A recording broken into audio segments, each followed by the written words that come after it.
मेरा पूरा stage set हो चुका है। आपके सामने पीडीएफ आ चुके हैं। आपके सामने ये मेरा नोट पैड आ चुका है और नोट का। और मैंने आपके सामने शायद, ठीक है जी, सब कुछ तैयार है बिल्कुल। आज आपका सेमेस्टर 2 का मैक्रो का क्लास 1 है। सेमेस्टर 2 इंट्रोडक्टरी मैक्रो इकोनॉमिक्स का क्लास 1 है। लिखिए पहले सब लोग, आप लोग सब प्रॉपरली एक रजिस्टर निकाल लीजिए। ठीक है जी। अगर आप क्लास में हैं तो आप इंटरेक्टिव रहेंगे तो आपको मजा आएगा, और मैं भी आपसे पूछ पाऊंगा कि आप क्या समझे क्या नहीं समझ पाए। ओके बच्चे, क्लियर जी? राइट। लिखिए, सबसे पहले लिखिए class number 1। Income and spending आपको दिख रहा होगा। यहाँ मैं लिखता हूँ पहला क्लास है ये ना। क्या लिखूँ सबसे पहले? मैक्रो इंट्रो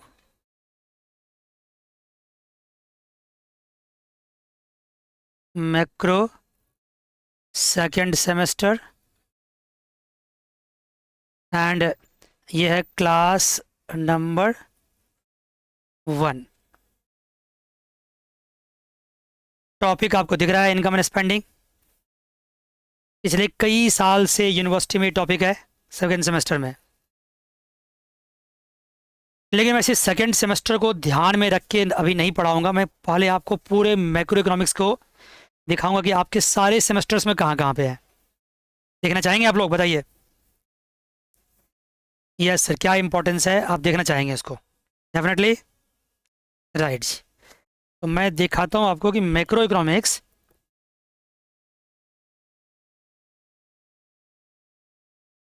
आपके सिलेबस में 2 पार्ट में बटा हुआ है।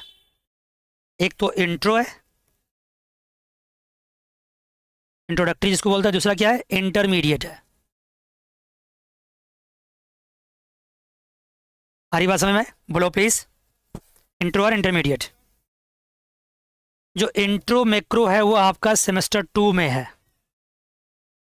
जो इंटरमीडिएट है वो फिर आपका 2 पार्ट में हो गया। Intermediate first and intermediate second. First कहाँ पे है? सेमेस्टर 3rd में। और ये कहाँ पे है? सेमेस्टर 4th में। आप हमसे पूछ सकते हैं सर आपने सेमेस्टर 3 एंड 4th की जानकारी भी देना क्यों शुरू कर दी? अभी तो हम सेमेस्टर 2 में ही है। पूछो क्यों? पूछो जी। क्योंकि मेरे लिए ये पूरा मैक्रो इकोनॉमिक्स एक मैक्रो इकोनॉमिक्स है। ये सब एक दूसरे पर डिपेंडेंट है। ये यूनिवर्सिटी की मजबूरी है कि सेमेस्टर सिस्टम आने के बाद उनको पार्ट वाइज बांट करके अलग अलग सेमेस्टर्स में आपको पढ़ाया जाता है। अदरवाइज जहाँ से सेमेस्टर 2 खत्म होता है वहीं से सेमेस्टर 3 स्टार्ट होता है। सेमेस्टर 3 खत्म, सेमेस्टर 4 स्टार्ट। मान गए जी पक्का बच्चे? पक्का? तो अगर सेमेस्टर 2 आपने ढंग से नहीं पढ़ा तो उसका रिपरकशंस क्या होगा? कमान जल्दी से सचिन। सचिन है क्लास में? सेमेस्टर 2 अगर ढंग से नहीं पढ़ा तो उसका रिपरकशंस क्या होगा? चले, सेमेस्टर 4 भी नहीं जाएगा। और सेमेस्टर 3 सेमेस्टर 4 तो छोड़ दो, मैंने सेमेस्टर 5th यहाँ नहीं लिखा। सेमेस्टर 5th में भी बहुत सारे चीज़ हैं। ग्रोथ मॉडल्स है एंड गेम थ्योरीज है। Game theories and growth models, कहीं पे भी किसी चीज़ का यूज हो जाता है। ये जो कॉन्सेप्ट आपको पढ़ा रहे हैं ना, मैक्रो मैक्रो का पढ़ा रहे हैं, वो कोई भी कॉन्सेप्ट कहीं पे भी यूज हो जाता है। अभी देखना सेमेस्टर 6th में भी आएगा, वहाँ पे भी इंटरनेशनल ट्रेड है या बहुत सारे ऑप्शनल पेपर्स हैं, ऑप्शनल, वहाँ पे भी इनकी ज़रूरत है। तो कुल मिलाकर के अगर आपने मैक्रो इकोनॉमिक्स को लाइटली लिया तो 3 सेकेंड 3rd 4th तो खराब जाएगा ही जाएगा। लेकिन इस कॉन्सेप्ट को 5th एंड 6th में भी एकदम मतलब बेशर्मी से इस्तेमाल किया गया। बेशर्मी क्यों बोलता हूँ बताओ? वो बेशर्मी से इसलिए इस्तेमाल करता है 5th एंड 6th में, क्योंकि अब इसको कोई शर्म नहीं है। किस सेमेस्टर में? 5th एंड 6th में। 5th एंड 6th में 1 2 3 4 के कॉन्सेप्ट्स को यूज करने में क्या यूनिवर्सिटी को शर्म आना चाहिए? बताओ, आना चाहिए? क्यों आना चाहिए? बिल्कुल ही आना चाहिए। वो बिल्कुल खुल के पूछेगा। आप अब कंप्लेन नहीं कर सकते क्यों पूछ रहा है, क्योंकि आपको 1 2 3 4 में सब कुछ पढ़ा लिया गया है। अब आपसे कुछ भी पूछ सकता है वो, किस में? 5th एंड 6th में। और वो पूछेगा और मैं वहां पे आपको याद दिलाऊंगा कि देखा ये बात वहां पढ़ा रखी है। और मेरी तो आदत क्या होती है कि जब मैं फिफ्थ में भी जाता हूँ, सिक्स में जाता हूँ, जहाँ जो टॉपिक आता है थोड़ा पर्सपेक्टिव में पीछे चला जाता हूँ, मैं हल्का सा बता देता हूँ, लेकिन कई जगह ऐसा हो नहीं पाता है। क्लियर जी? Clear sir? तो ठीक है, अब सेमेस्टर टू में आपका जानना बहुत जरूरी है।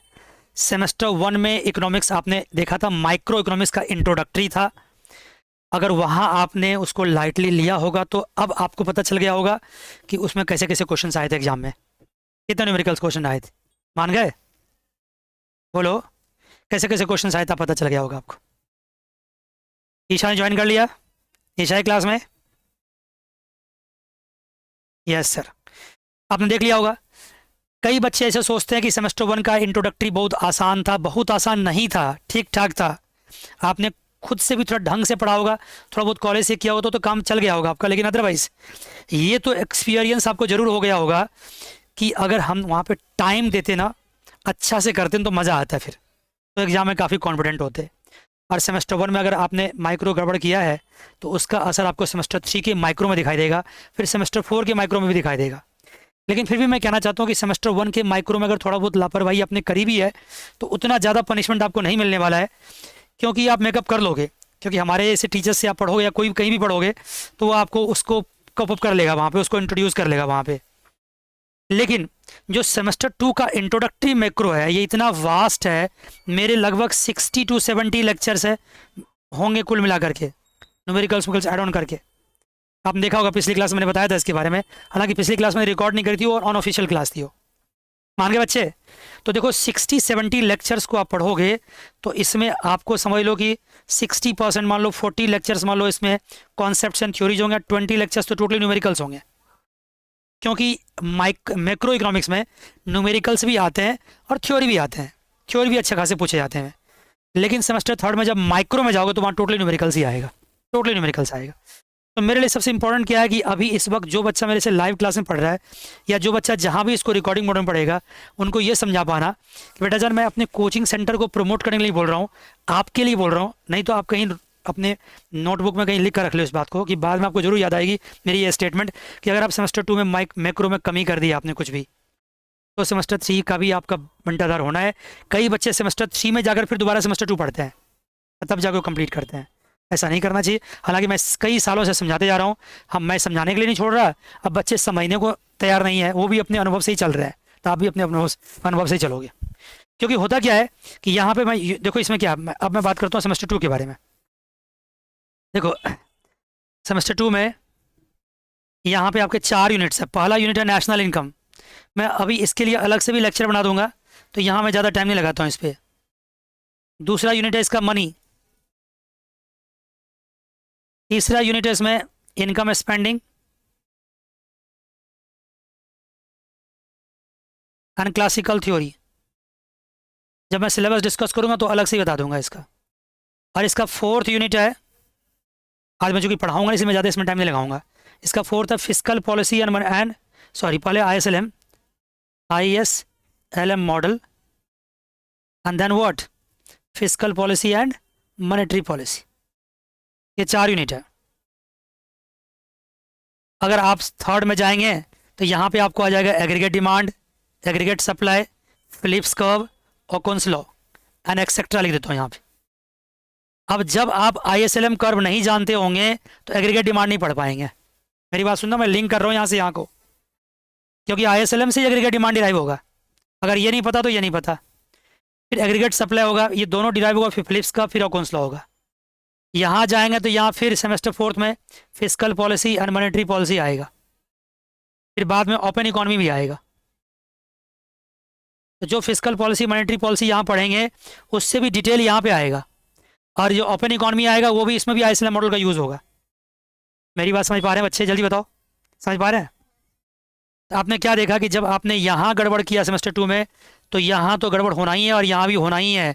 ये पर्सपेक्टिव में, लिंक में, कुल मिलाकर ये 200 लेक्चर बनते हैं सब मिला करके मेरी क्लास में। तो क्योंकि मैं बहुत सारे न्यूमेरिकल्स भी कराता हूँ, बहुत डिस्क्राइब करता हूँ ना, ऐसी बातों को खोल खोल के मतलब बहुत डिस्क्राइब करता हूँ, तो मेरी क्लासेस 200 बनते हैं। कई जगह लोग क्या करते हैं 60 70 80 लेक्चर में पूरा तीनों यूनिट कर देते हैं, तीनों सेमेस्टर। मेरे से नहीं होता है, क्योंकि मेरी क्लासेस में ना, मतलब आप एक क्लास में अगर 1 घंटा पढ़ोगे तो अगली क्लास में 10 मिनट फिर मैं रिवाइज भी करता हूँ उसको, तो टाइम लगता है। क्योंकि मैं टीचर नहीं, मैं कोच हूँ, तो कोच को वक्त लगता है, टीचर तो पढ़ा के निकल जाता है, कोच को रिवाइज भी करना होता है, बहुत सारी बातें भी करनी होती है, खूब जम के पढ़ाना होता है, खूब जम के बोलना होता है, तब जाकर समझ पाते हैं आप लोग। मान के बच्चे पक्की बात बताओ, समझ गए यहाँ तक? एक्सक्यूज मी, पक्का समझ गए? Right sir. तो आपको मैं ये समझा पाया कि मैक्रो इकोनॉमिक्स इंटायरली यहाँ पे 60-70 लेक्चर्स होंगे, यहाँ पे भी अराउंड मान लो 50-60 लेक्चर्स यहाँ पे भी होंगे, यहाँ पे वही मान लो 50 लेक्चर आसपास मान लो, तो 100 160 170 लेक्चर तो आपको वैसे ही दिख रहा है यहाँ पे। लेकिन ये 3 सेमेस्टर में तो कोई चिंता वाली बात नहीं। लेकिन एक बात बता दूं कि जब ये सब कुछ आप पढ़ लेंगे तो सेमेस्टर 5th एंड 6th में इस कॉन्सेप्ट को यूनिवर्सिटी कैसे इस्तेमाल करेगी, मैंने एक टर्म इस्तेमाल किया था, बताओ कैसे इस्तेमाल करेगी? इन सारे कॉन्सेप्ट्स को सेमेस्टर 5th एंड 6th में यूनिवर्सिटी कैसे इस्तेमाल करेगी? बोलो ना।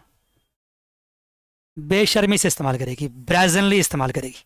आप पे कोई दया नहीं रखेगी, आप पे कोई दया भाव नहीं होगा उसको कि ऐसा क्यों पूछ रहे हैं, क्योंकि उसको पता है 2 साल बच्चों को पढ़ा रखा है। मानते हो बात को बच्चे? Come on. Yes sir. तब खुल के पूछेगी आपसे, उसको इस बात का शर्म फिर होगा। इसलिए बाद में आपको ना शर्म आ जाए 5th 6th में जाकर के आप ना पीछे के पेज पलटना स्टार्ट कर दो। इसलिए वक्त सही है, एकदम राइट ऑन टाइम है, पर्सपेक्टिव में पढ़ना स्टार्ट करते हैं, बिल्कुल सीक्वेंस में पढ़ना स्टार्ट करते हैं, एक एक लेयर्स को बढ़िया से क्या बोलते हैं, पहले उसको समझते हैं, फिर एब्जॉर्ब करते हैं, सिमुलेट करते हैं। सिमुलेट को हिंदी में बोलते हैं आत्मसात करना, बढ़िया से अपने जहन में घुसाते हैं उसको। Right sir. अब क्या जो सेमेस्टर 2 के आपके यूनिट्स हैं, उस यूनिट्स में नेशनल इनकम, जो जब ये नेशनल इनकम पहला यूनिट आ गया ना, ये बेड़ा गर्क कर रखा है। पूछो क्यों? जब भी कोई बच्चा नेशनल इनकम देखता है तो उसके दिमाग में क्या आता है? बोलो क्या आता है जल्दी, कम ऑन। उसका ये 12th क्लास की बात है, क्या बात है यार, चलो बुक बंद करो, मेरा हो गया। चलो जी अब किस पे ध्यान दो? अब माइक्रो पे सॉरी इकोट्रिक्स पे ध्यान, सॉरी क्या है, मैथमेटिक्स पे ध्यान दो, स्टैट्स पे ध्यान दो, ये तो हो ही गया। नेशनल इनकम तो 12th हो रहा था, मेरे तो बहुत अच्छे मार्क्स आए थे। फिर देखता हो मनी, तो वहाँ भी कुछ पढ़ रखा है, हल्का फुल्का पढ़ रखा वहाँ पे। हालांकि नेशनल इनकम 12th से थोड़ा ज़्यादा, बहुत ज़्यादा यहाँ पे है, मनी भी कुछ डिफरेंट है यहाँ पे। Income spending and classical theory तक तो पहुँचता ही नहीं है, तब तक उसके 2-3 महीने बीत जाते हैं, 2.5 मंथ्स अराउंड बीत जाते हैं। कॉलेज वाले टीचर्स भी जनरली क्या करते हैं, तब तक टाइम पास करके यही पढ़ाते रहते हैं। जब एग्जाम को 1 महीना बचता है, फिर कॉलेज वाले क्या करते हैं, फास्ट ट्रैक पे ये पढ़ाना स्टार्ट करते हैं। किसको? इनकम स्पेंडिंग को, ISLM को। 4-5 क्लास, 3-4 क्लास यहाँ पढ़ाते हैं, 3-4-5 क्लास यहाँ पढ़ाते हैं, बोलते हो गया अब खुद से कर लो, रीडिंग भी आपके पास है, क्लास भी आपके पास है, कर लो।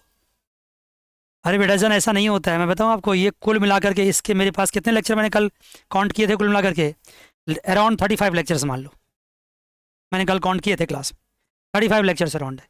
Income spending, classical theory, ISLM model पे, मतलब 40 मान लो, 40 लेक्चर तो इसी पे होंगे। और यही एग्जाम में आते हैं। ओह बोलो जल्दी से, क्या आते हैं सबसे ज़्यादा? तो income spending, classical theory, ISLM physical policy, monetary policy. ये जो ISLM physical policy, monetary policy एक ऐसा टॉपिक है जिसको आप पढ़ोगे तो आपको ये एहसास होगा कि हम इको ऑनर्स अच्छा किए के लिए मज़ा आएगा। जो बच्चे पढ़ने लिखने वाले होते हैं ना, उसके लिए म्यूजिक लगता है। कौन सा बताओ? ISLM model and physical policy, monetary policy. लेकिन जिसको पढ़ना लिखना अच्छा नहीं लगता है, यार चलो यूनिवर्सिटी में एडमिशन ले लिया, क्या यार जहाँ मिला वहाँ ले लिया, ठीक है, तो कोई बात ही नहीं, फिर तो उसको हर चीज़ बोरिंग लगेगा। लेकिन नहीं, अगर आपको मज़ा आ रहा है, आपने कुछ सोच रखा है इको ऑनर्स में करने के लिए, तो ये आपके लिए एक म्यूजिक है। और ये उससे थोड़ा सा कम म्यूजिक नहीं, ये भी म्यूजिक ही है। और ये तो थोड़ा बहुत आपने पढ़ रखा है, इसके गीत आपने पहले गा रखे और सुन भी रखे हैं, तो थोड़ा कम इंटरेस्ट आएगा इसमें आपको, लेकिन फिर भी आएगा, अच्छा खासा आएगा। कुल मिलाकर ये पूरी बातें हो गई, मानते बात को? जल्दी बताओ। तो मैं क्या करूँगा अब, मैं आपको नेशनल इनकम से स्टार्ट नहीं करूँगा, मनी से स्टार्ट नहीं करूँगा, ISLM and physical policy, monetary policy नहीं करूँगा। मैं कहाँ से करूँगा? तो कहाँ से करूँगा? इनकम स्पेंडिंग से करूँगा, क्योंकि इनकम स्पेंडिंग जानना जरूरी है। उसके बाद आप ISLM and physical policy, monetary policy समझ सकते हैं, इसलिए मुझे यहीं से स्टार्ट करना पड़ेगा। क्लासिकल थ्योरी भी जरूरी है, लेकिन उसकी बात कर लेंगे हम, कोई दिक्कत वाली बात नहीं है। अभी तक मैंने कोशिश ये करी कि बच्चों के दिमाग में जो एक धारणा सी बन गई है कि मुझे तो कर लेना, अपने आप से हो जाएगा, उन धारणा को निकालने की कोशिश करी है। अगर आपके दिमाग से अभी भी नहीं निकला, आप मुस्कुरा रहे हो कि सर तो ऐसे ही बोलते रहते हैं, सब तो ट्यूशन पढ़ाते हैं, कोचिंग चलाते हैं ना, सर को तो पैसे चाहिए होता है। अरे पैसे आप नहीं दोगे, कोई और देगा, कोई और देगा, तीसरा देगा। अरे भगवान ने पैदा किया, कहीं से कहीं मिलेगा ही मिलेगा, क्यों नहीं मानते हो? बोलो ना, काम तो होगा ही। कितने साल हमारे हो गए, कितना काम कर लिया, अब क्या जो है। मैं झूठ नहीं बोल रहा हूँ, सच बोल रहा हूँ। पैसा से यहाँ कोई लिंक नहीं है, कोचिंग को चलाने से यहाँ कोई लिंक नहीं है, सच्चाई बता रहा हूँ कि आप कहीं नोट बना कर लिख लो, अगर आपने इसको ऐसा सोचा कि सर प्रमोशनली बोल रहे हैं तो आप बहुत गलत करने वाले हैं। ये सच्चाई है कि आप यहाँ पे सीरियस हो जाइए और ढंग से इसको पढ़िए, पक्का ढंग से पढ़िए। तो आइए जी, मैंने टॉपिक पहले लिख रखा था क्या, इनकम स्पेंडिंग लिख रखा था ना। आइए देखिए इनकम स्पेंडिंग। आज मेरी क्लासेस बहुत सारा चला गया इसमें, आपको थोड़ा सा इस सब्जेक्ट का इंपॉर्टेंस समझाने में, इसको अगले सेमेस्टर से लिंक करने में, उसके अगले सेमेस्टर से लिंक करने में, 5th एंड 6th में इसकी क्या इंपॉर्टेंस उसको बताने में। एमए इक्को एंट्रेंस आप करेंगे, आईआईटी एग्जाम से इकोनॉमिक्स करेंगे, जहाँ पे भी जाएंगे हायर स्टडीज में हर जगह ये काम आएगा, हर जगह काम आएगा। बताइए, पहले तो जो रिकॉर्डेड बच्चे पढ़ेंगे तो बाद में अपना मैसेज करेंगे मुझे कि वो मेरी बात से कन्विंस है कि नहीं है, जरूर मैसेज करना मुझे। लेकिन जो क्लास में लाइव बच्चे भी हैं वो बताइए कि आप मेरी बात से कन्विंस है। सचिन कम ऑन जल्दी से। ईशा कन्विंस है। एंड और एक और लड़की कौन सी है, क्या नाम है, भूल गया नाम, देखो, तनिषा। हाँ ठीक है जी। बताइए, मैं अब अभी जो मैंने इसकी लिंकेज क्रिएट की है उसके बारे में कुछ क्वेश्चन पूछना चाहता हूँ। बताइए, सेमेस्टर 2 का जो रोल है वो सेमेस्टर 3 में क्यों है? कमन जल्दी से, मैंने बता रखा है, बताओ क्यों रोल है। सेमेस्टर 2-3 में एग्रीगेट डिमांड कब डिराइव करेंगे, मानते हो? इसकी कम से कम 7-8 क्लासें लगेंगे। एग्रीगेट डिमांड कब किसके बेसिस पे डिराइव होता है? IS-LM models. आज तक जहां भी आपने एग्रीगेट डिमांड कब यूज किया, बस यूज कर लिया, डिराइव कभी नहीं किया। एग्रीगेट सप्लाई कर वहां डिराइव होगा, उसमें आईएसएलएम का रोल तो नहीं है, लेकिन इनडायरेक्टली रोल है। फिर फिलिप्स कब होगा? अब ये बताइए कि सेमेस्टर 4 से इसका क्या लिंक है? कम ऑन जल्दी से, क्वेश्चन पूछ रहा हूँ। सेमेस्टर 2 क्या लिंक है? कम ऑन बोलो ना, एनीवन प्लीज। सर सेमेस्टर 2 में जो आप income spending, classical theory, ISLM, fiscal policy, monetary policy बनाओगे, वो सारे देखो यहाँ पे फिस्कल पॉलिसी, मॉनेटरी पॉलिसी दिख रहा है और ओपन इकोनॉमी दिख रहा है, ये सब कुछ यहाँ पे यूज होगा इन लार्जर सेंस, काफ़ी ज़्यादा स्केल पे यूज़ होगा, ब्रॉडर सेंस में यूज़ होगा। मान गए? बड़ा अच्छा क्वेश्चन पूछा था मैंने, आपने जवाब ढंग से दिया नहीं मुझे, हो सकता है आपको माइक ढंग से ना मिला होगा। लेकिन चलिए अब मैं क्या करता हूँ, एज़ पर द प्रॉमिस मैं आपको income spending and classical theory start करता हूँ।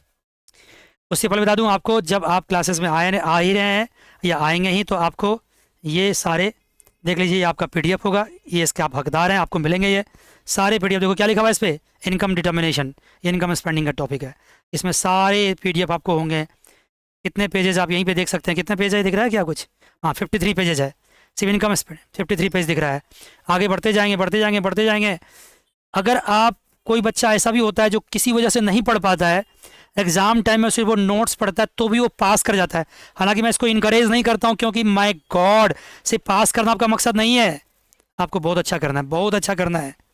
आपको इतना अच्छा करना है कि आप आने वाले समय में ना लेक्चर दे सको मेरे जैसा। टीचर मत बनना, लेकिन लेक्चर दे सको, पढ़ा सको। देखो कितने सारे, आगे देखो कितना न्यूमेरिकल्स आ रहे हैं, देखो सब न्यूमेरिकल्स आएगा, दिख रहा है आपको? जल्दी बताइए। इसमें न्यूमेरिकल्स भी है, थ्योरी भी है, न्यूमेरिकल को सॉल्व भी कर रखा है मैंने। ये सारे चीज़ करने के बाद आपको कुछ चीज़ों को यहाँ से सॉल्व, न्यूमेरिकल से स्टार्ट हो गया, आपको मुझे नहीं लगता कुछ करने की जरूरत है। फिर भी आप करना चाहेंगे तो कुछ पास्ट ईयर पेपर्स इधर उधर देख लेंगे हल्का फुल्का, अदरवाइज करने की जरूरत नहीं है। मैं तो एकदम श्योर हूँ इसके बाद 100% एग्जाम में जाएंगे, 100% जाएंगे। और जब आप ये पूरा सीजन मेरे से पढ़ चुके होंगे तो मेरी आवाज़ की और मेरे लेक्चर्स की आपको ऐसी आदत लगेगी ना, ऐसी आदत लगेगी ना कि वो आदत फिर आपसे छुड़ाए ना छोड़ेगी, गारंटी नहीं छोड़ेगी, मैं लिख के देता हूँ आपको 100%। जो मैडम से एक बार मैथमेटिक्स पढ़ लिया, स्टैटिस्टिक्स पढ़ लिया, जो मेरे से इकोनॉमिक्स स्टार्ट कर लिया पढ़ना, उसके बाद आपको कोई टीचर कितना भी अच्छा पढ़ा दे, ये जो आवाज़ है ना, ये आवाज़ आपके कान में एडजस्ट कर जाएगा, फिर दूसरी कोई बात आपको सुनाई नहीं पड़ेगा, समझ नहीं आएगा। गारंटी मैं बहुत बच्चों के एक्सपीरियंस से बोल रहा हूँ। आप यूट्यूब पे जा सकते हैं, आप बच्चों को फीडबैक देख सकते हैं। देखा नहीं देखा, बताओ जल्दी से, देखा है? एक दो बच्चों का फीडबैक नहीं है, किसी से मैंने ऐसे ही कमर्शियली नहीं मंगा लिया है, अपने आप बच्चे भेजते हैं। कल आप पढ़ोगे, कल आप भी भेजोगे खुद ब खुद। कोई पिक्चर अच्छा लगता है तो अपने 4 दोस्तों को खुद बताते हैं, बच्चे नहीं बताते, बताओ, बोलते हैं ना, बोलो ना, ये देख लेना बड़ी सी मूवी है। तो सिमिलरली क्लासेस अच्छी लगती है, बच्चे अपने आप रिव्यू भेजते हैं, आप जाकर देखना वहाँ पे। एकदम कॉन्फिडेंट हूँ मैं, जैसे आप अपने एजुकेशन लेके कॉन्फिडेंट है, अपनी इंटेलिजेंसिया पे कॉन्फिडेंट है, मैं अपनी क्लास को लेके कॉन्फिडेंट हूँ। उसके बाद क्या होगा, ये चीज़ मैं क्लास में लिखाऊंगा बहुत बातें, और ये जो बातें मैं लिखा रहा हूँ इसका भी पीडीएफ क्लास नोट के फॉर्म में आपके पास होगा। मान गए बच्चे? क्लियर? आगे स्टार्ट करें कहानी। राइट्स, लिखिए जी, टॉपिक लिखिए इनकम स्पेंडिंग। आज ये टॉपिक बहुत ज़्यादा नहीं खिंच पाएगा, मुझे पक्का पता है, क्योंकि इसके बाद जस्ट मैथमेटिक्स की क्लास में, लेकिन जितना खिंचेगा अगली क्लास में बहुत ज़्यादा खिंच जाएगा, ये काफ़ी ज़्यादा। लिखिए टॉपिक लिखिए इनकम स्पेंडिंग।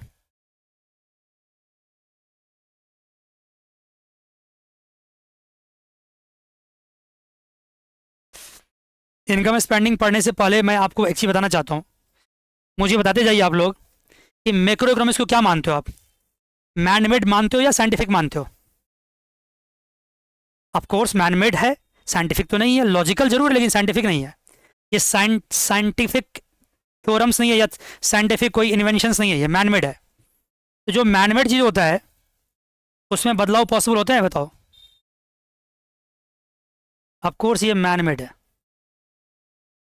मैं ये मान के पढ़ा रहा हूँ कि आपको कुछ नहीं आता है, एकदम बेसिक से। आप बहुत अच्छे अच्छे कॉलेज में पढ़ रहे हैं, बहुत अच्छे मार्क्स लेके, बहुत अच्छा आपने एग्जाम दे के पास करके यूनिवर्सिटी में एडमिशन लिया है, लेकिन मेरे लिए आप जीरो हैं, कुछ नहीं आपको आता है।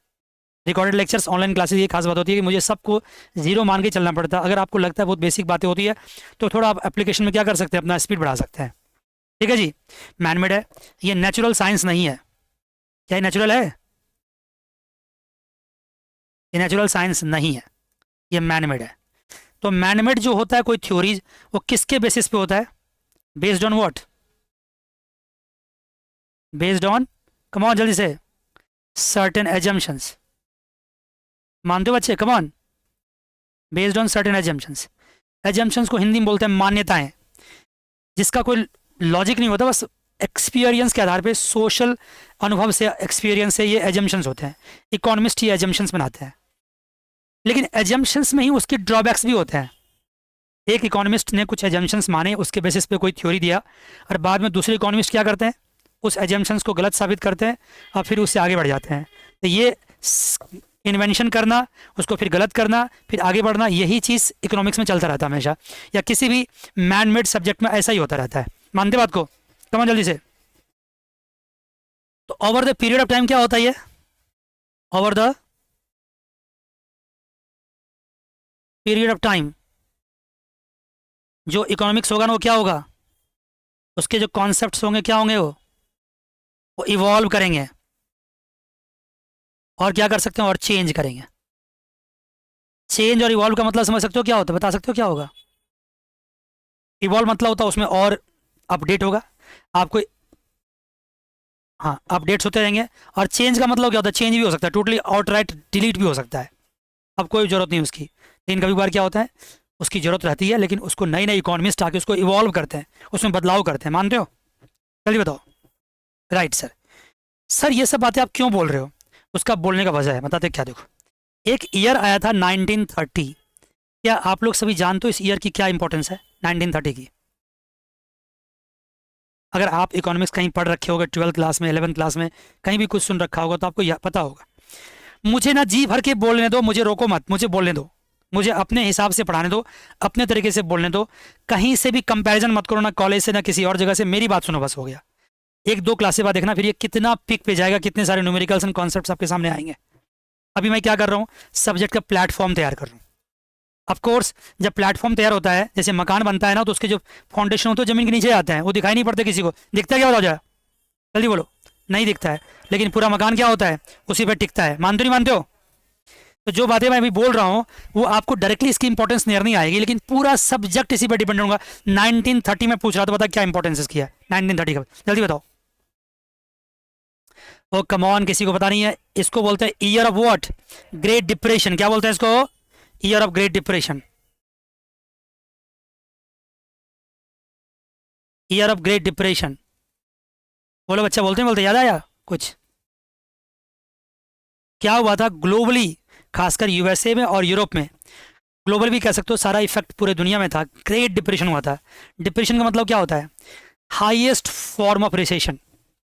हाईएस्ट फॉर्म ऑफ रिसेशन को क्या बोलते हैं बताओ? डिप्रेशन बोलते हैं। बोलते हैं नहीं बोलते हैं?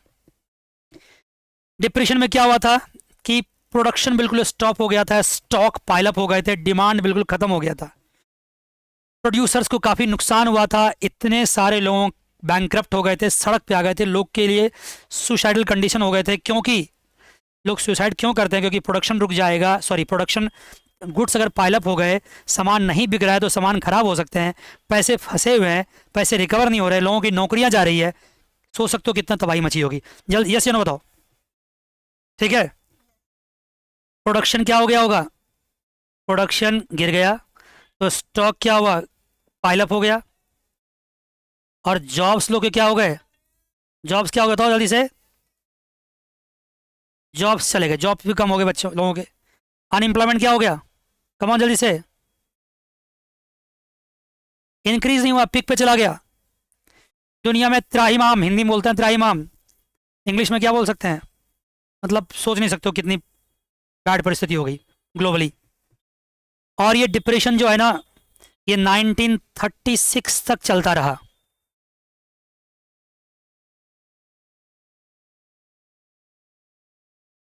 हालांकि स्टार्टिंग तो इससे पहले से ही हो गया था हल्का हल्का। और इफेक्ट्स क्या था 1914 में, क्या हुआ था पता है? 1914 से 1920 क्यों याद करते हैं हम लोग? क्या हुआ था? फर्स्ट वर्ल्ड वार, मानते हो? कमाओ, अगर हिस्ट्री पढ़ा है कुछ तो। अब दुनिया में फर्स्ट वर्ल्ड वॉर हुआ था तो उसका असर इकोनॉमी पे नहीं होगा। इसके बाद से ये स्टार्ट हो गई थी इकोनॉमी में रिसेशन, धीरे धीरे धीरे धीरे 30 में जाके कहाँ चला गया, पिक पे चला गया।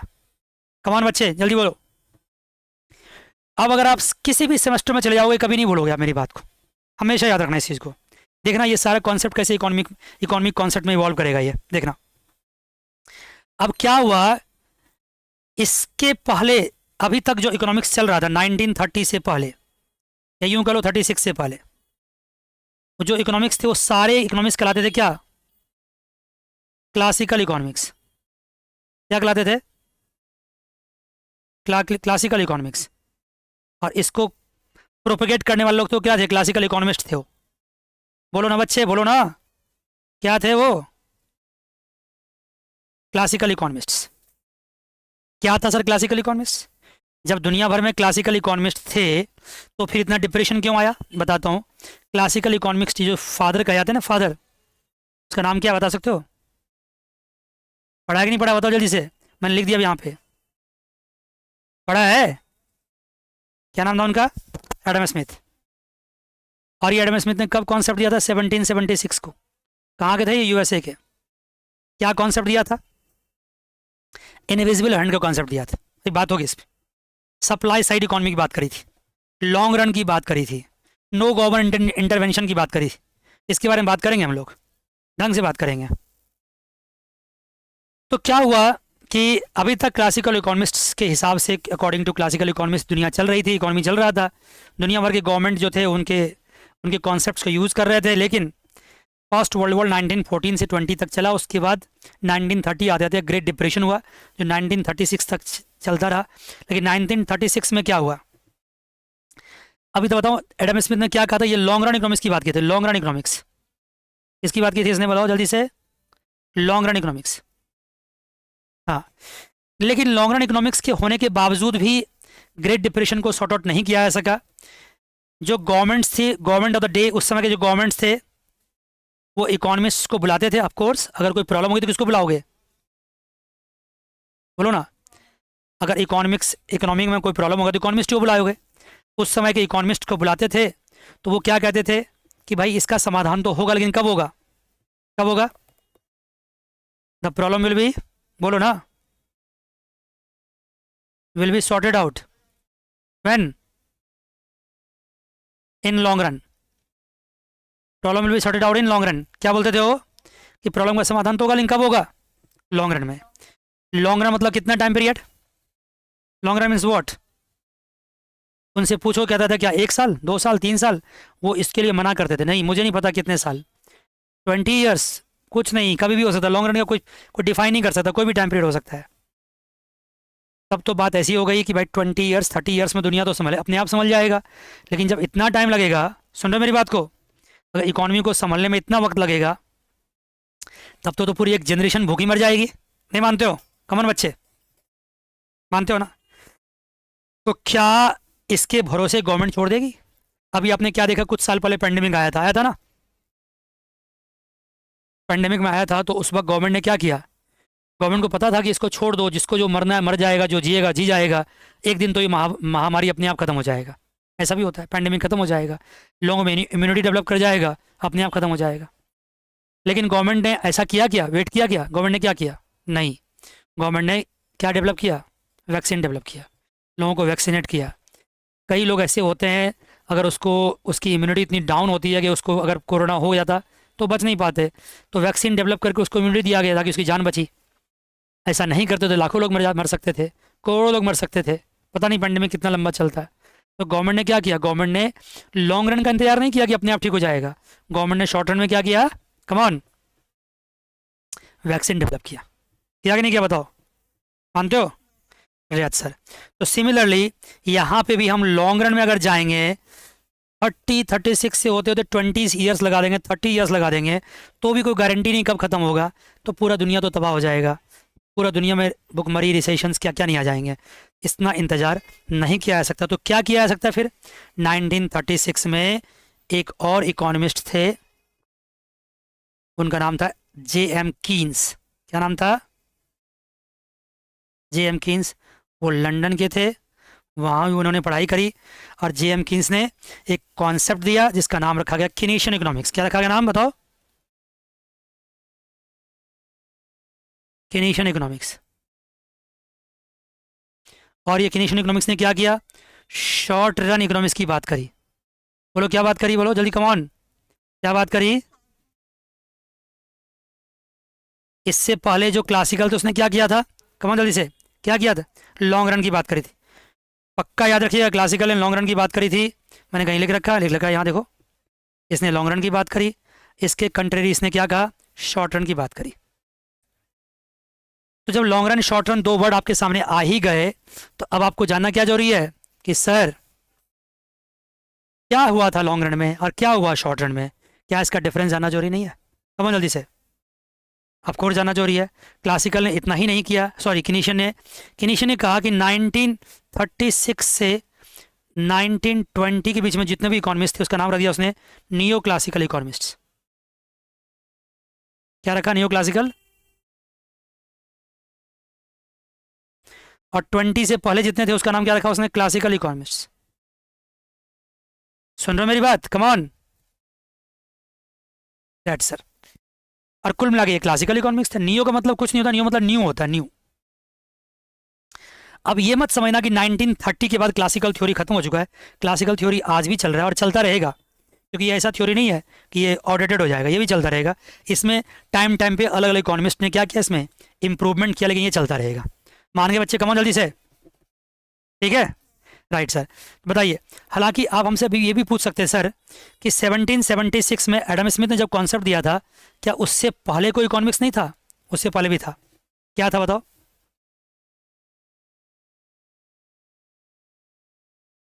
मर्केंटालिज्म। उससे पहले क्या था? उससे पहले भी इकोनॉमिक्स था, मर्केंटालिज्म। अब मर्केंटालिज्म क्या था वो भी बताएंगे आपको, लेकिन थोड़ा रुक के बताएंगे। एडम स्मिथ से पहले भी जाएंगे हम लोग। क्या मर्केंटालिज्म से पहले भी कुछ था? इकोनॉमिक्स आज से शुरू नहीं हुई है। रियल सेंस में देखा है तो इकोनॉमिक्स के फादर हमारे इंडियन थे, उनका नाम था चाणक्य। अगर आपने नाम सुन रखा है तो सुना है क्या? बोलो कमॉन।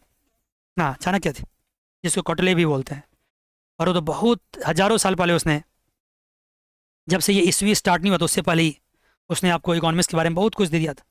वो फॉरेन पॉलिसी बहुत जानकार थे, तक्षशिला यूनिवर्सिटी के प्रोफेसर थे। वो पूरा हिंदुस्तान में जो सबसे बड़ा किंग आज तक हुआ है, कौन?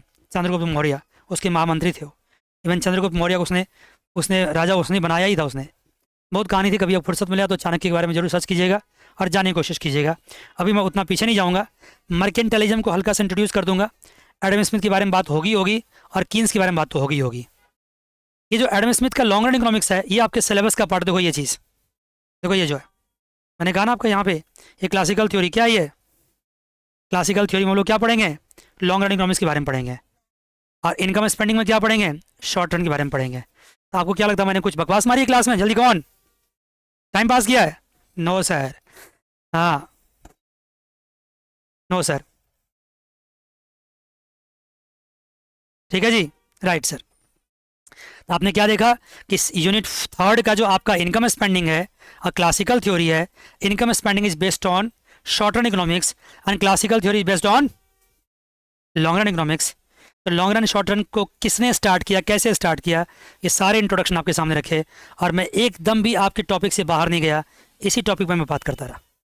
आइए जी, अब मैं आपको ज़्यादा नहीं बता, इतना छोटी सी बात बताना चाहता हूँ हल्का सा, कि क्लासिकल इकोनॉमिक्स के कुछ नाम लिख लो आप। कौन कौन सी इकोनॉमिक्स जो इसको क्लासिकल आप कह सकते हैं? जैसे मान लो एडम स्मिथ तो थे ही, है ना? उसके अलावा डेविड आर रिकार्डो, रिकार्डो कुछ कुछ जान लीजिए, कहीं ना कहीं आपको काम आ जाएगा। J.S. मिल्स। और नियो क्लासिकल की बात करें तो मार्शल एंड पीगो। AC पीगो।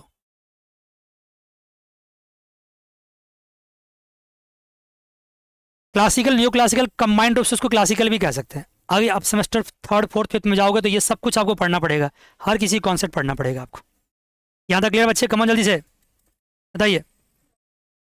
अब आपको बताना पड़ेगा कि मैं अब आगे क्या पढ़ाने जा रहा हूँ। बताओ क्या पढ़ाने जा रहा हूँ? आप बोलोगे मुझे, मैं कुछ नहीं बोलूँगा। जान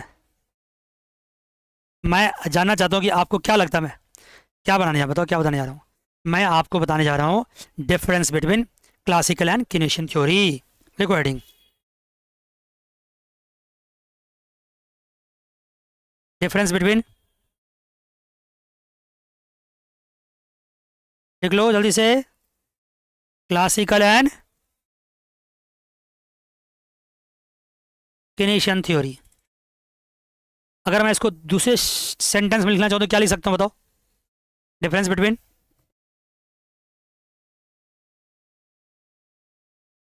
पहले क्लासिकल है तो long run and then short run economy.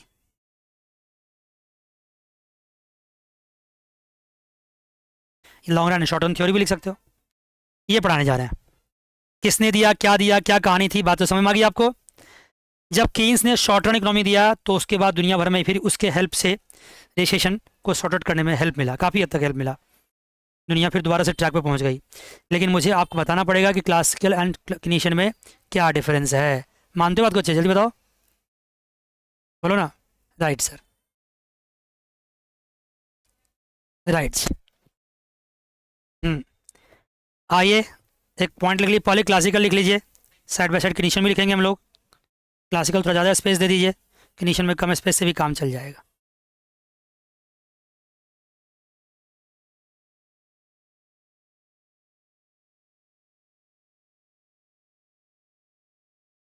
देखो बच्चे, कम ऑन जल्दी से, यहाँ क्या लिखोगे?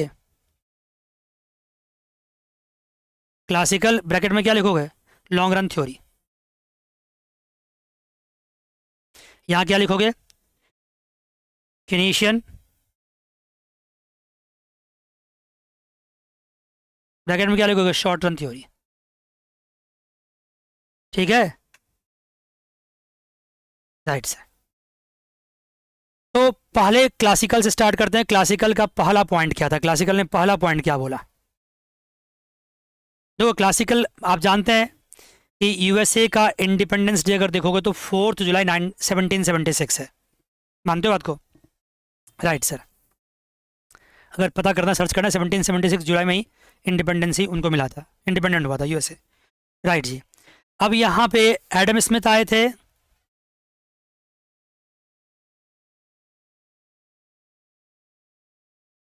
एडम स्मिथ ने किसका कॉन्सेप्ट दिया? इनविजिबल हैंड का। और उसने क्या कहा इनविजिबल हैंड के साथ? उसने क्या कहा कि every production has its own demand. क्या कहा इसने?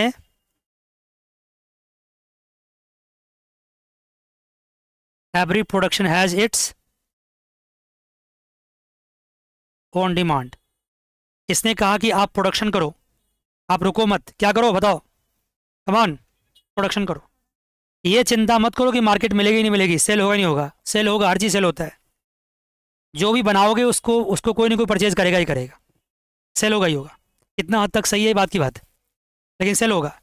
Every production has its own demand. तो इसका मतलब इससे क्या पता चलता है? इसने किसको प्रमोट करने की कोशिश करी? मैन्युफैक्चरिंग को। बोलो किसको? मैन्युफैक्चरिंग। कहा मैन्युफैक्चरिंग करो, मतलब प्रोडक्शन करो। प्रोडक्शन की बात इसने करी, मानते हो? इसका मतलब इसने साफ साफ कहा कि demand should not be thought of. Demand के बारे में चिंता मत करो। Demand should not be thought of.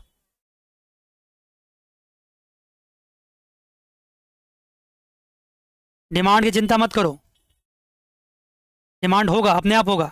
आप क्या करो? सिर्फ प्रोडक्शन करते जाओ। मानते हो? कम ऑन। Right sir. ये इन्होंने कहा था एक्चुअली। अब यहाँ से मैं पॉइंट 1 दिखाता हूँ कि पॉइंट 1 करके कि इसने पहला पॉइंट में क्या कहा, इसी को एक्सप्लेन कर दो ढंग से। देखो, क्लासिकल इकोनॉमिक्स ने कहा रियल फैक्टर्स आर इंपॉर्टेंट। पहला पॉइंट लिखो, रियल फैक्टर्स आर, बोलो, इंपॉर्टेंट। क्लासिकल ने कहा रियल फैक्टर्स आर इंपॉर्टेंट। अब यहाँ समझना चाहोगे रियल फैक्टर्स क्या होता है। दो टर्म समझो यहाँ पे, क्या क्या क्या बताओ क्या होता है। एक होता है रियल फैक्टर, दूसरा क्या होता है बताओ, कम ऑन। दूसरा होता है नॉमिनल फैक्टर। नॉमिनल फैक्टर, देखो real factors always in terms of quantity होता है, इन टर्म्स ऑफ क्वांटिटी या यूनिट्स। नॉमिनल फैक्टर क्या होता है इन terms of, come on, in terms of rupees. मान गए।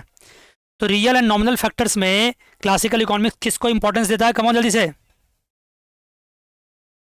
रियल फैक्टर्स को इंपॉर्टेंस देता है। एग्जाम्पल देखो, जैसे मान लो तुम्हारे पास 100 रुपया है, तो तुम्हारे पास ये 100 रुपये, ये क्या है तुम्हारे पास, रियल है नॉमिनल है, रियल है। मान लो कि 100 रुपया में से आप क्या करते हो, 50 रुपये लीटर के हिसाब से 2 कोल्ड ड्रिंक का पेट्रोल परचेज करते हो,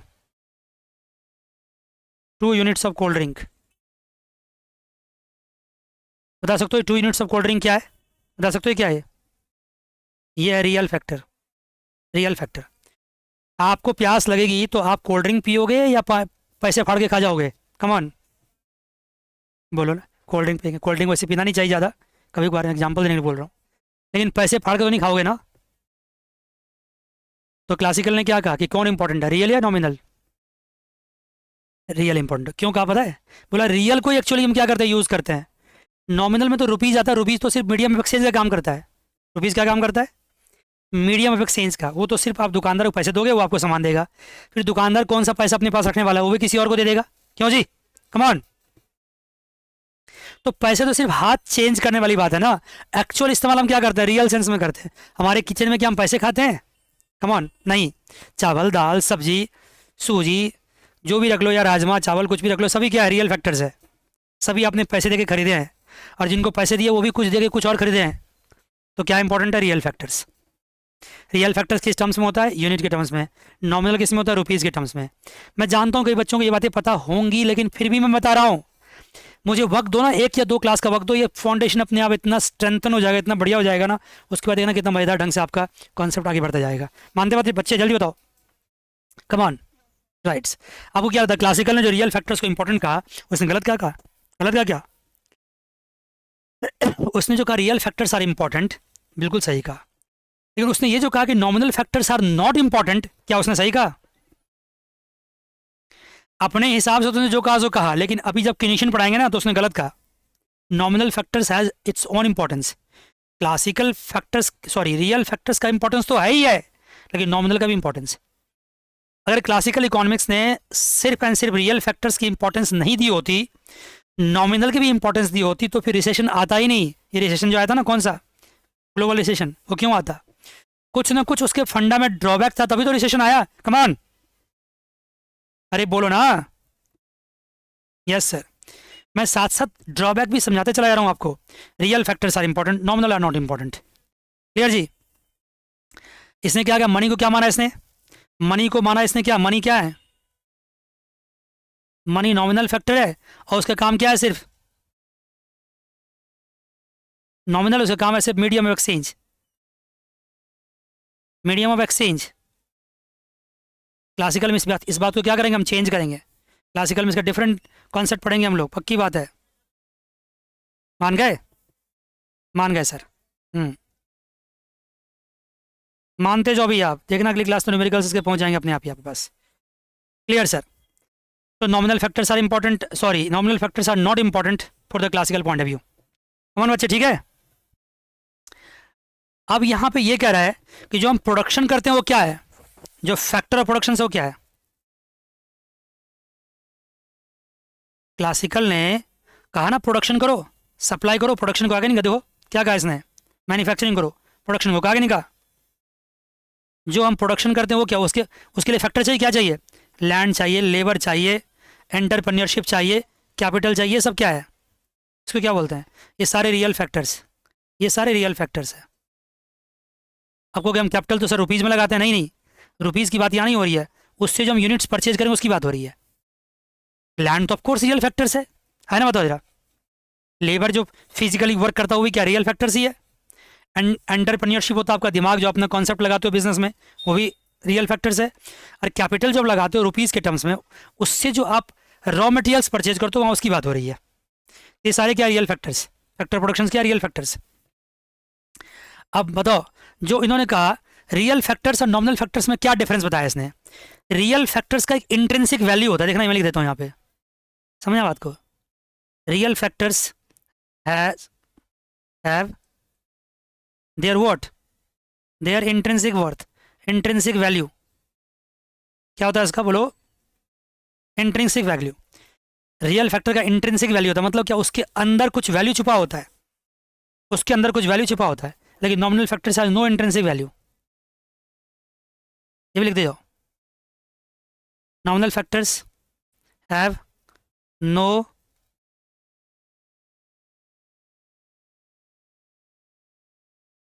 intrinsic value, nominal factors has no intrinsic value, मान गए। रियल फैक्टर्स का इंट्रिंसिक वैल्यू होता है, नॉमिनल फैक्टर्स का कोई इंट्रिंसिक वैल्यू नहीं होता है। अब मैं एग्जांपल देता हूँ देखो, मान लो आपके घर में राइस है, चावल है, मेज है, कुछ भी है, उसका वैल्यू है कि नहीं, बताओ जल्दी से, है ना, है। कहोगे सर मेरे पास जो पैसे हैं उसकी वैल्यू है, जो रुपीज़ है उसकी वैल्यू है। उसकी वैल्यू तब तक है जब तक गवर्नमेंट उसकी वैल्यू बना के रखी हुई है, मानते हो, बोलो ना कमान।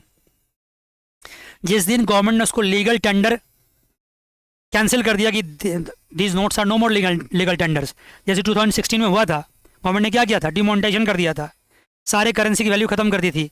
तो क्या उसके बाद कोई पूछता था उसको, लोग सड़क पे पैसा उड़ाते थे।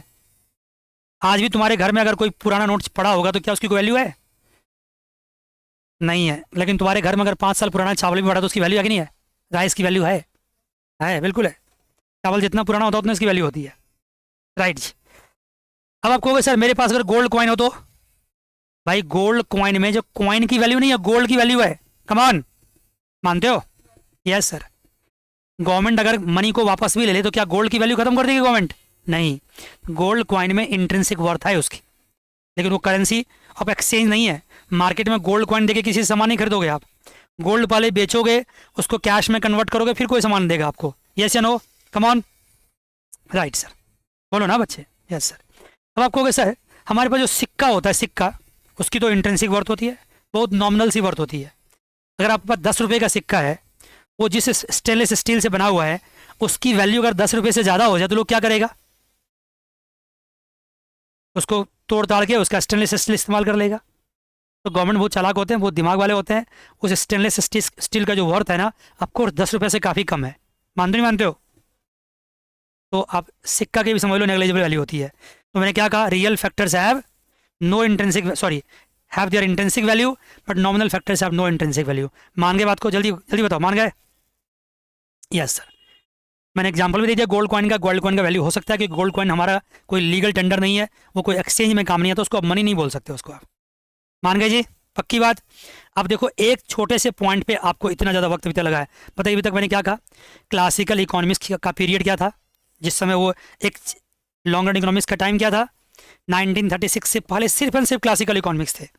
उसने क्या कहा, उसने प्रोडक्शन साइड इकोनॉमिक्स की बात करी, मैन्युफैक्चरिंग की बात करी, सप्लाई की बात करी, डिमांड की चिंता करने से मना कर दिया, डिमांड अपने आप होगा।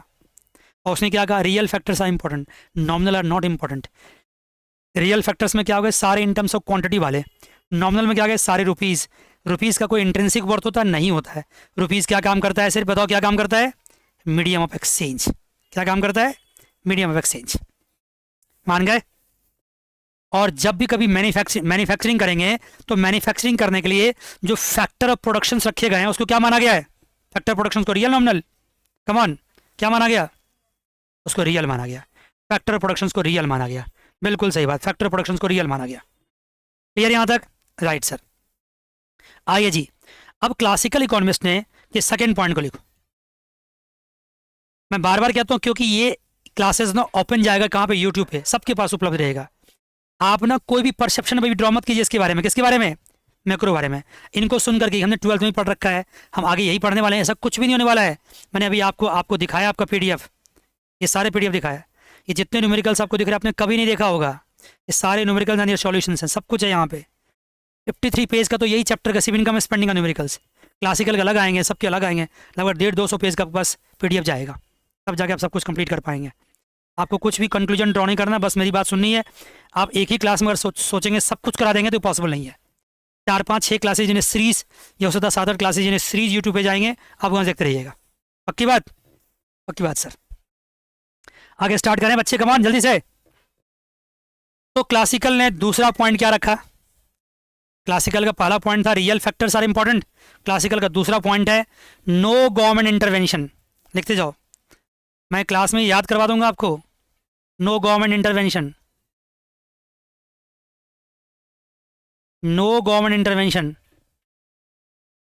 इसने कहा इकोनॉमी में गवर्नमेंट का इंटरवेंशन नहीं होना चाहिए, तो नो गवर्नमेंट इंटरवेंशन।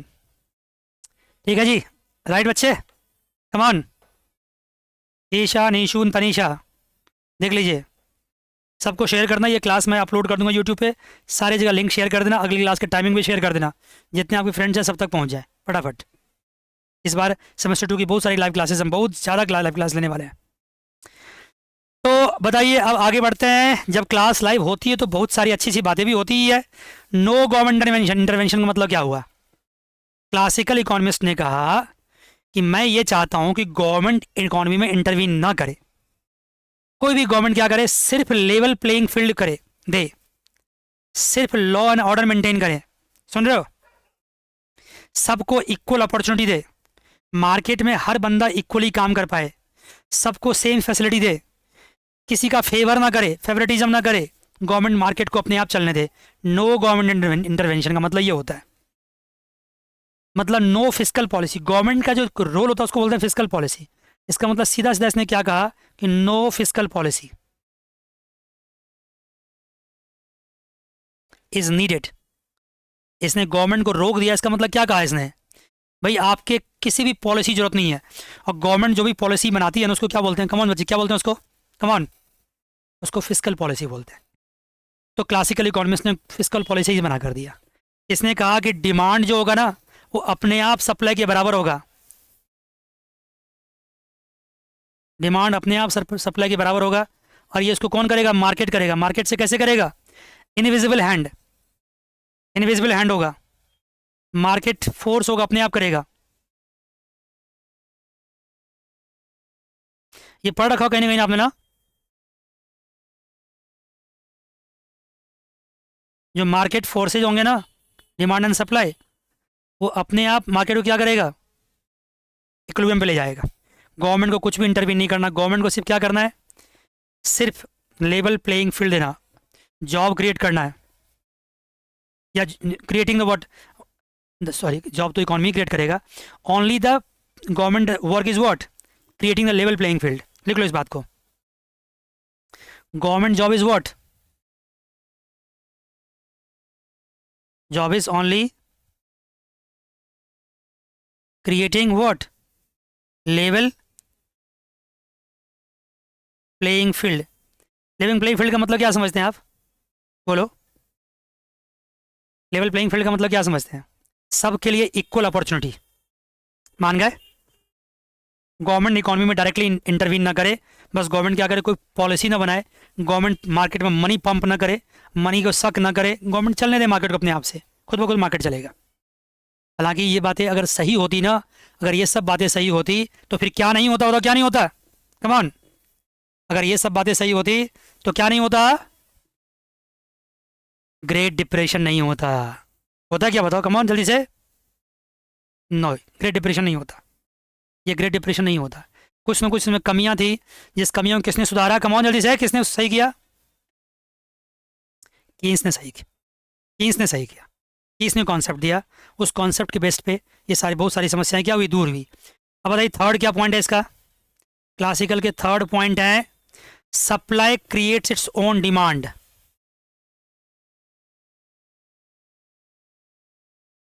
क्रिएटेड्स, बताओ। Own demand, supply create its own demand. इसको सेज लॉ भी कहते हैं, आपने कहीं पढ़ रखा होगा स्कूल लेवल पे भी, पढ़ा है क्या इसको? Say's law, this is called says law. Classical economics कहते हैं कि आप चिंता मत करो, जो सप्लाई आप कर रहे हो ना, मैन्युफैक्चरिंग कर रहे हो, उसकी अपने आप डिमांड होगी, खुद ब खुद मार्केट डिसाइड करेगा उसकी प्राइस को। फोर्थ पॉइंट पे आ जाओ। फोर्थ पॉइंट क्या बोलते हैं? ये सप्लाई साइड इकोनॉमिक्स की बात करता है। सप्लाई साइड इकोनॉमिक्स अगर ये कहता है प्रोडक्शन करो, मैन्युफैक्चरिंग करो, इसका मतलब क्या बात कर रहा है? बताओ क्या कह रहा है? क्या कह रहा है ये? Supply side economics. ये क्या कहता है? Long run economics.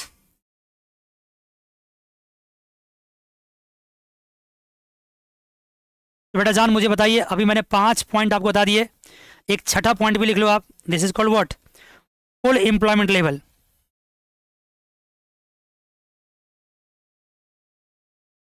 This is called full employment level.